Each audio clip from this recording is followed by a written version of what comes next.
الحمد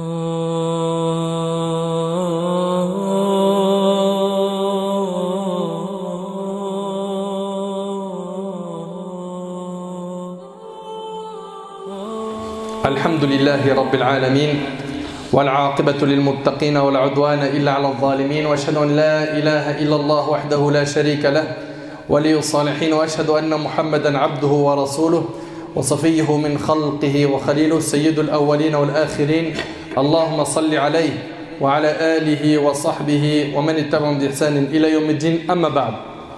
Frères et sœurs, on entame aujourd'hui la dernière khutbah sur la purification de l'âme. On en a parlé pendant 3 discours et aujourd'hui c'est le dernier.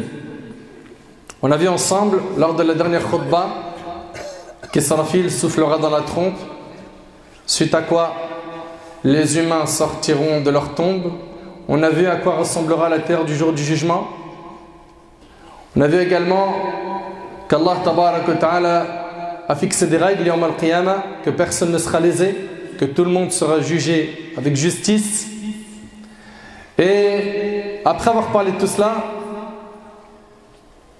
on se doit de parler de l'accusé. L'accusé, c'est l'être humain qu'Allah Tabarak wa Ta'ala a créé et qu'il a mis sur terre pour un objectif clair, un objectif qu'Allah Subhanahu wa Ta'ala a rappelé à plusieurs reprises dans le Coran, à savoir adorer Allah Subhanahu wa Ta'ala, exprimer sa servitude à Allah Azza wa Jal. Et malheureusement cet objectif est devenu une option dans la vie de beaucoup de musulmans et de musulmanes. C'est-à-dire qu'Allah Subhanahu wa Ta'ala maintenant pour beaucoup de gens passe en second plan. Le premier plan, mon prestige, mon argent, ma notoriété, mon avenir. C'est bien de te soucier de ton avenir, mais soucie-toi de l'avenir qui vient après la mort. Parce que malheureusement aujourd'hui, beaucoup de gens visent quoi? La cinquantaine, soixantaine d'années qui va passer sur terre, et ce qui vient après, on verra là-bas. C'est pas comme ça. Un vrai croyant, il se prépare chaque instant à rencontrer Allah subhanahu wa ta'ala. Un vrai croyant est toujours sur ses gardes, car il y a un ennemi qui ne nous lâchera pas jusqu'au dernier souffle de notre vie, Iblis. Ahbab al-Kiram, malheureusement, beaucoup de gens aujourd'hui se disent musulmans, musulmanes, et dans la mise en pratique, c'est vide. C'est vide. Certains même vont se moquer de la religion. On va leur parler de Qala Allah, ils s'en moquent. Tu lui dis le prophète sallallahu alayhi wa sallam a dit, il te dit ouais mais c'est trop dur. Regarde l'époque dans laquelle on vit.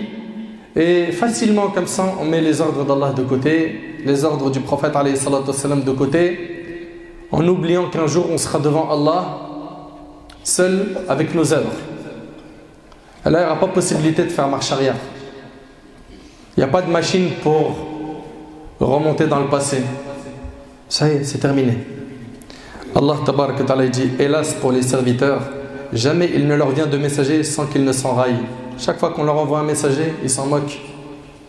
Chaque fois qu'aujourd'hui on fait un rappel à quelqu'un, ils s'en moquent. Il ne veut même pas t'écouter. Ou bien par diplomatie, il va faire comme s'il t'écoutait attentivement, mais son esprit il est ailleurs. Et il attend qu'une seule chose, c'est que tu te taises, que tu partes, pour qu'il replonge dans ses péchés et ses passions illicites. Allah subhanahu wa ta'ala nous a mis en garde contre le fait de suivre le diable. Et malheureusement, il y en a, c'est pas ils suivent le diable. Ils en ont fait leur GPS. C'est le diable qui leur indique le chemin. Faut aller tout droit, je vais tout droit. Juste dicte-moi Iblis. Et Allah Tabarak wa Ta'ala nous a dit, ne vous ai-je pas engagé, enfants d'Adam, à ne pas adorer le diable, car il est vraiment pour vous un ennemi déclaré. C'est un ennemi déclaré. Et il y en a, Wallah, ils ne réfléchissent pas. Juste, ils sont en train de courir derrière le diable. Et ne vous ai-je pas engagé à m'adorer? Voilà un chemin bien droit. Et il a très certainement égaré un grand nombre d'entre vous. Ne raisonniez-vous donc pas? Il voit tous les jours des signes d'Allah subhanahu wa ta'ala, des signes qui prouvent la grandeur et la puissance d'Allah tabarak wa ta'ala, sa création. et il s'en détourne. Il s'en détourne, il lui accorde aucune importance. Allah tabaraka wa ta'ala, il dit, et dans les cieux et sur la terre, que de signes auprès desquels les gens passent en s'en détournant. Subhanallah. Sans compter cette audace qu'ont certains humains de penser qu'ils peuvent tout réaliser sans l'aide d'Allah. Combien ils sont nombreux aujourd'hui les humains qui pensent qu'ils n'ont pas besoin d'Allah. Allah tabaraka wa ta'ala, il dit, prenez garde, vraiment l'homme devient rebelle dès qu'il estime qu'il peut se suffire à lui-même à cause de sa richesse. Je suis riche, moi je peux tout faire. Tu peux rien faire si Allah subhanahu wa ta'ala ne te le permet pas. Subhanallah, l'être humain, quand il est touché de bienfaits, il oublie Allah. Quand il a un malheur, là tout de suite, Ya Rab, une maladie, un décès, regardez les gens comme ils sont, perturbés, secoués. Tout de suite, Ya Allah, la prière, le dhikr, la mosquée. Ça c'est quand il y a un malheur. Dès qu'il y a les bienfaits, on replonge dans l'insouciance. Allah tabaraka wa ta'ala, il dit, et tout ce que vous avez comme bienfait provient d'Allah. Puis quand le malheur vous touche, c'est lui que vous implorez à haute voix. Dès qu'il y a un problème, un souci, Ya Allah, Ya Rab. Là c'est du plus profond de ton cœur. Et une fois qu'il a dissipé votre malheur, voilà qu'une partie d'entre vous se met à donner des associés à leur Seigneur et retourne dans les ténèbres des péchés. La hawla wa la quwwata illa billah. C'est comme ça qu'on adore Allah subhanahu wa ta'ala. C'est comme ça. Concernant la terre du jour du jugement, on en a déjà parlé. Je vous rappelle qu'Allah tabaraka wa ta'ala, il dit, au jour où la terre sera remplacée par une autre, de même que les cieux, et où les hommes comparaîtront devant Allah, l'unique, le dominateur suprême. Selon Sahl ibn Sa'd radiyallahu anhu, le prophète a dit, au jour de la résurrection, les hommes seront rassemblés sur une terre blanche et vierge, comme une pièce de monnaie pure, ne portant aucune marque, rapportée par Bukhari Muslim. Une terre qui va intriguer plus d'un d'entre nous. Une terre sur laquelle jamais un péché n'a été commis. Jamais on y a fait couler le sang. Une terre qui ne contient aucune construction. Aucun endroit où tu peux te mettre à l'ombre. Une terre qui est pure. Et puis, le jugement commencera. Allah tabaraka wa ta'ala jugera chacun d'entre nous. Et chacun aura affaire à son Seigneur Jalla fi'ulah. Il y aura un dialogue entre toi qui m'écoutes, et Allah. La preuve, Adi radiyallahu anhu rapporte que le prophète sallallahu a dit, il n'est pas un seul d'entre vous à qui Allah ne parlera pas sans l'intermédiaire d'un interprète. Allahu Akbar. Chacun d'entre nous va parler à Allah. Et c'est rapporté par Bukhari et Muslim. Il est rapporté que le prophète alayhi salatu wassalam, dans le hadith d'Ibn Omar, a entendu la conversation confidentielle entre Allah et son serviteur dans la vie dernière. Vous écoutez attentivement s'il vous plaît. Dans ce hadith d'Ibn Omar, le prophète alayhi salatu wassalam, il va nous expliquer comment se fera la discussion Yawm al-Qiyamah. Le prophète sallam dit à Abdullah ibn Omar, écoutez attentivement, Allah fera approcher le croyant et il le prendra sous sa protection, le couvrira et lui dira, reconnais-tu avoir fait ceci et cela? T'imagines un petit peu, Allah il te pose cette question. Tu reconnais avoir fait ça? Tu reconnais tel jour avoir fait ça? C'est Allah qui te juge, pas n'importe qui. Reconnais-tu avoir fait ceci et cela? Oui. Au Seigneur répondra-t-il. Lorsque le croyant reconnaîtra tous ses péchés et pensera qu'il va périr, Allah lui dira, je t'ai couvert dans le monde d'ici-bas et aujourd'hui je te pardonne. Puis on lui remet le livret des bonnes œuvres. Quant aux incroyants et aux hypocrites, les témoins diront à leur sujet, ils ont menti contre leur Seigneur. N'est-ce pas vrai que la malédiction d'Allah écrase les iniques, rapportés par Bukhari et Muslim? Et dans le hadith de Aïcha radiyallahu anha, rapporté par l'imam al-Bukhari, elle rapporte que le prophète sallallahu alayhi wa sallam a dit, toute personne dont le compte sera jugé le jour du jugement sera perdue. Je rétorque à Aïcha, elle a dit, ô messager d'Allah, Allah n'a-t-il pas pourtant dit, celui qui recevra son livre en sa main droite sera soumis à un jugement facile? Et là le prophète sallallahu alayhi wa sallam répondit, ces versets signifient la présentation des comptes, mais quiconque est jugé le jour de la résurrection sera châtié. Sachez que le jour du jugement on sera questionné sur des points très ciblés. Parmi eux, notre vie, également notre argent, également notre corps, également notre science, notre savoir, ce qu'on a appris. Selon Abu Barz al-Aslami radiyallahu anhu, le prophète sallallahu alayhi wa sallam a dit, les pieds du fils d'Adam ne bougeront pas devant le maître avant qu'on ne l'interroge sur comment est-ce qu'il a vécu sa vie. Imagine-toi, tu seras questionné sur comment est-ce que tu as vécu ta vie. 2. Sa science, qu'en a-t-il fait? 3. Comment il a acquis ses biens? Ton argent, tu l'as gagné comment? Dans le halal ou dans le haram? Comment il a acquis ses biens et comment il les a dépensés? 2 questions sur l'argent. Ça ne suffit pas de gagner ton argent dans le halal. Tu dois le dépenser aussi dans le halal. Et sur son corps, dans quoi l'a-t-il usé? Et sur son corps, dans quoi l'a-t-il usé, rapporté par Tirmidhi? Alors ceux qui dépensent leur argent dans le haram, ceux qui ont fatigué leur corps par le haram, craignez Allah. Et je m'adresse ici à tous ceux qui se détruisent à petit feu avec la cigarette, les chichas, l'alcool, etc. Vous allez être questionné sur comment est-ce que vous avez utilisé votre corps. Qu'est-ce que vous allez dire à Allah? Je me suis détruit à Allah parce qu'il y avait des délires entre potes. Qu'est-ce que vous allez répondre à Allah Yawm al-Qiyamah? Je ne pouvais pas louper cette soirée. On était trop bien entourés. Il y a donc une question sur ton corps, sur ta vie, comment tu l'as passée, ton argent, comment tu l'as gagné, dans quoi tu l'as dépensé, ta science, combien de discours tu as entendu jusqu'à maintenant. Nous, notre problème aujourd'hui, c'est que on entend énormément, mais on ne met pas beaucoup en pratique. Et tu dis à la personne, tu as coupé ton lien avec ta mère. Regarde, Allah, il dit quoi? Il dit, ouais, mais, toujours du mais qui vient du diable. On a énormément de mal à mettre en pratique notre religion. Et aujourd'hui, je vais vous dire la vérité. Moi, personnellement, j'ai l'impression, quand nous adressons à la communauté musulmane dans nos discours, que certains, j'ai pas dit tout le monde, certains, on a l'impression qu'on est en train de les supplier, alors qu'ils sont musulmans, d'être musulmans. On a l'impression aujourd'hui qu'on est en train de supplier les musulmans d'être musulmans. Mettez en pratique votre dîn avec fierté. Il n'y a que ça qui va vous sauver le jour du jugement, rien d'autre.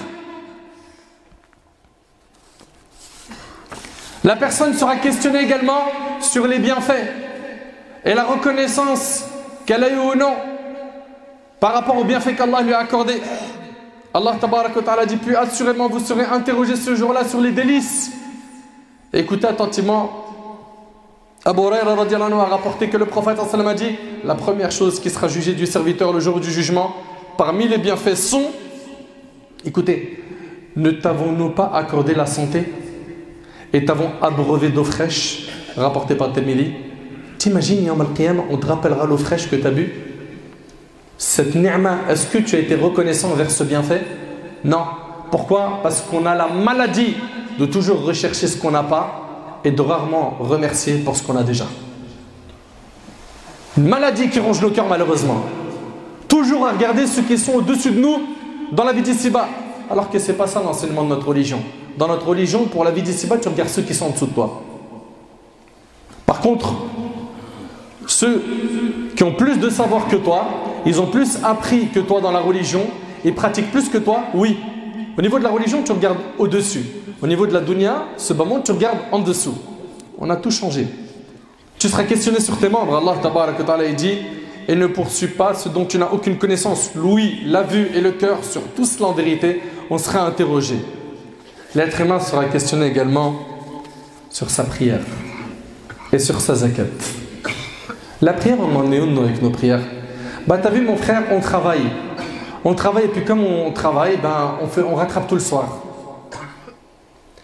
Tu vois aucune problématique à cela? Tu vois aucun problème?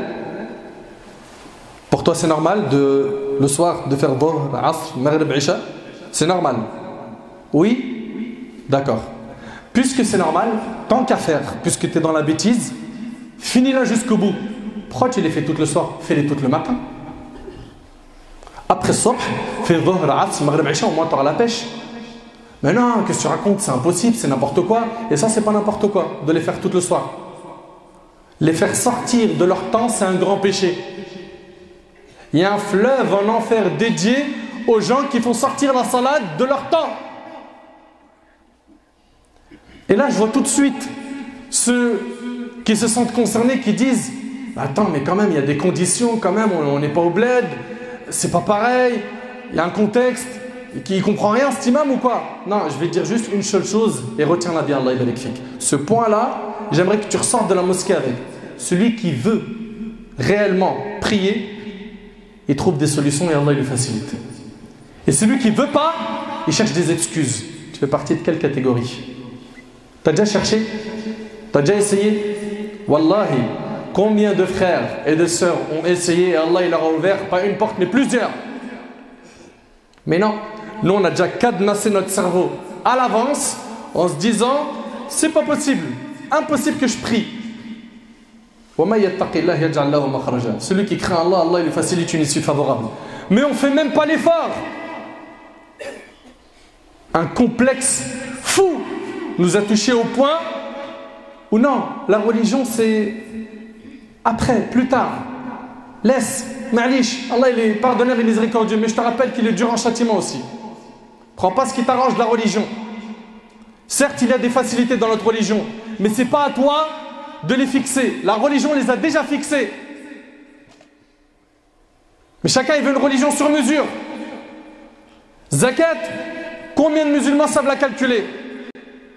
On va même pas parler de zakat al-mal, la zakat de l'argent que tu possèdes, que tu épargnes. Les commerçants. Combien il y a de types de commerçants? À partir de quand ils comptent zakat?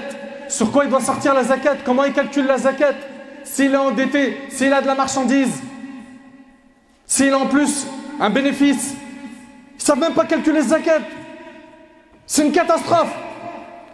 Écoute attentivement, Abu Hurayra radiyallahu anhu rapporte que le prophète sallallahu alayhi wa sallam a dit la première chose sur laquelle sera jugé le serviteur le jour du jugement sera sa prière. Première chose, c'est ta salat. Si elle était bonne, alors il aura gagné. Et si elle était mauvaise, il aura alors perdu. Et lorsque dans ses prières obligatoires, il y aura un manque, Allah subhanahu wa ta'ala dira à ses anges, regardez si mon serviteur a des prières surrogatoires afin de combler le manque de ses prières obligatoires. Et il en sera de même pour toutes les obligations, comme le jeûne, la zakat, le hajj, et c'est rapporté par Abu Daoud. Et ma'alish, zakat, pourquoi t'es dur? Moi, à la fin de Ramadan, je donne 5 €. C'est bon, non? Il ne sait même pas faire la différence entre zakat al-fitr et zakat al-mal. Une musiba, une catastrophe. On parle de piliers de l'islam. Un enfant, normalement, il sait comment calculer ça. Et ce sont des centaines de musulmans, voire des milliers, qui ne la payent pas, qui ne savent même pas comment la calculer. Jusqu'à quand ce jahl? Également, parmi les questions le jour du jugement, il y a les meurtres. Le sang qui coule. Selon Ibn Mas'ud radiyallahu anhu, le prophète alayhi salatu wassalam a dit le premier cas qui sera jugé entre les humains le jour de la résurrection sera celui des sangs, les crimes rapportés par Bukhari et Muslim. Aujourd'hui, c'est devenu monnaie courante d'entendre un tel est mort. Des bavures partout dans les quartiers, des disputes futiles qui aboutissent à ce que certaines quittent ce monde.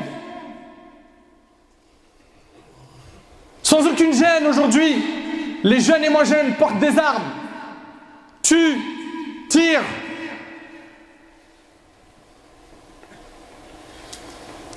On a l'impression que dans leur tête, la vie c'est un jeu vidéo.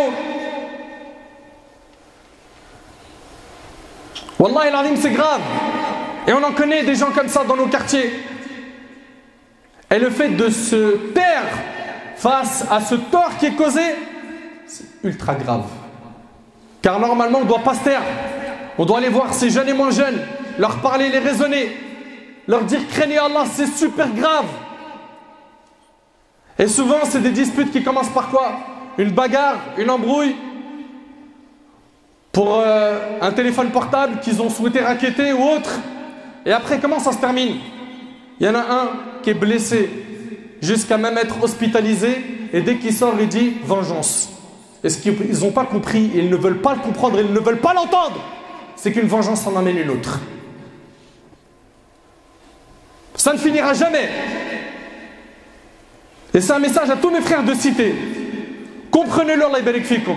Demain, tu te venges avec une arme ou sans arme.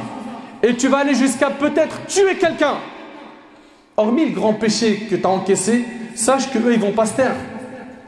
La prochaine personne, c'est une personne de ta famille. Et après, ça ne se termine plus. Également, on sera questionné sur nos responsabilités. Allah tabaraka wa ta'ala a dit « Et arrêtez-les car ils doivent être interrogés ». Et dans le hadith d'Ibn Omar, le prophète alayhi salatu wassalam, a dit, le hadith est rapporté par Bukhari Muslim, chacun d'entre vous est un berger et chaque berger est responsable de son troupeau. Tu es responsable de ta famille, mon frère. Tu es responsable de tes enfants. Nos enfants, on n'a plus de contrôle sur eux. On ne sait plus ce qu'ils écoutent, qui ils fréquentent, ils restent avec qui, ils sont où. On ne connaît rien d'eux. Juste à la fin du trimestre, on a un bulletin noir, sombre, ténébreux. Et on s'étonne. Pourquoi tu t'étonnes? C'est le fruit de ton travail. Tu n'as rien planté dans tes enfants. À quel moment tu leur as parlé d'Allah? À quel moment tu as planté la graine de piété dans leur cœur? Ce que tu leur as enseigné? Je veux un grand diplôme, mon fils. Ma fille, il faut que tu réussisses tes études. C'est très bien. Et après, c'est tout? La vie, elle s'arrête là? Également, on sera questionné sur nos paroles. Le prophète sallallahu alayhi wa sallam a dit, l'homme dit sûrement une parole digne de la satisfaction d'Allah, sans lui prêter la moindre attention. Et voilà qu'Allah l'élève à cause d'elle de plusieurs degrés. Et l'homme dit sûrement une parole provoquant la colère d'Allah, sans lui prêter la moindre attention. Et voilà qu'elle le fait plonger dans l'enfer, rapporté par l'imam Al-Bukhari. Également, on sera questionné sur les injustices commises. Al-Dhulm. Aujourd'hui, l'injustice s'est répandue partout. Partout. Abdullah ibn Unais radiallahu anhu rapporte qu'il a entendu le prophète sallallahu alayhi wa sallam dire Allah ressuscitera les gens le jour dernier nus, non circoncis. Et il a dit Bohma. Les compagnons radiallahu anhum demandèrent alors que veut dire Bohma. Il leur dit ils ne détiennent rien avec eux. Puis Allah parlera. Il dira d'une intonation que pourra entendre celui qui est éloigné comme celui qui est rapproché, je suis le roi, je suis le juge souverain. Il n'incombe pas à un habitant de l'enfer qu'il y rentre alors qu'il doit prendre son droit de quelqu'un du paradis sans que je ne le lui donne. Et il n'incombe pas à un habitant du paradis qu'il y entre alors qu'un habitant de l'enfer attend son droit sans que je ne le lui donne, même si ce n'est une gifle. Ils répondirent alors, comment, ô messager d'Allah, alors que nous serons nus, non circoncis et sans aucun bien? Il leur a dit, alayhi salatu wassalam, les bonnes et mauvaises actions, rapporté par Ahmed. Tu vas rembourser le jour du jugement. Toutes les injustices que tu as faites sur terre, tu les rembourseras. Comment? Avec les bonnes et mauvaises actions. Ahbab al-Kiram, celui et celle qui veut le salut le jour du jugement, qu'il se rappelle du dernier verset qu'Allah subhanahu wa ta'ala a révélé. Et craignez le jour où vous serez ramenés vers Allah. Alors chaque âme sera pleinement rétribuée de ce qu'elle aura acquis et ils ne seront point lésés. Regardez le dernier verset. Et craignez le jour où vous serez ramenés vers Allah. Alors chaque âme sera pleinement rétribuée de ce qu'elle aura acquis et ils ne seront point lésés. Mes frères ainsi que vous, mes sœurs, on n'a qu'un seul passage sur terre. Ahbab al-Kiram, on n'a qu'un seul passage sur terre. On n'a qu'une seule vie sur terre. Soyons intelligents, clairvoyants. Réfléchissons attentivement sur notre avenir. Notre vrai avenir, c'est celui qui vient après la mort. Cette vie, elle est très courte. La vie passe très vite. Et tôt ou tard, tu te retrouveras dans ta tombe, qui est la première station du jour du jugement. Puis, un long voyage va emporter ton âme jusqu'au jour dernier. Et puis, il y aura des gens qui seront au paradis pour y jouir éternellement, d'autres qui seront en enfer, et ils étaient peut-être parmi nous. Qu'Allah subhanahu wa ta'ala nous préserve tous et toutes du feu de l'enfer. Qu'Allah azza wa jalla nous ressuscite yawm al-qiyamah en compagnie du prophète sallallahu alayhi wa sallam et les compagnons. Qu'Allah tabaraka wa ta'ala améliore notre situation. Qu'Allah subhanahu wa ta'ala purifie notre âme.